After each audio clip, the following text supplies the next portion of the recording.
खुशामदीद। मैं दिलान के लिए आया हूँ, उस पर किए गए जुल्म का हिसाब लेने। 3 महीने कहाँ रखा था उसे, कहाँ थी अजियतें?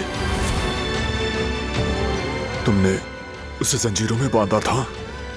मैंने इसी कमरे में अपनी बेटी को अजियत दी। शादी के दिन वाला हमला भी तुमने करवाया ना? हाँ, मैंने ही करवाया था। तुम अपने किए का हिसाब दोगी सबीहा एमिरोलो। तुमने मेरा सर शर्म से झुका दिया है बेटी। अभी फराद का दिल लगा है, कल उकता आ जाएगा।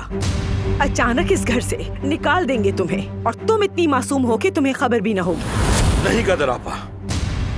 उठो, आगा खुदा के लिए जाने दे मुझे। अब मैं तुमसे सिर्फ एक सवाल पूछूंगा, शादी पर फायरिंग का हुक्म किसने दिया? मरान ने रिमजी को भी पकड़ लिया है। ये दूसरा वार है उसका, और वो भी अपने भाई से महरूम होगा। मैं आखिरी बार पूछ रहा हूँ, फायरिंग का हुक्म तुमने दिया? मैंने ही हुक्म दिया था। तुम झूठ क्यों बोल रही हो? बस यही पूछना था क्या तुमने मुझसे? ये बताने के लिए बुलाया है कि तुम्हारा फैसला हो गया।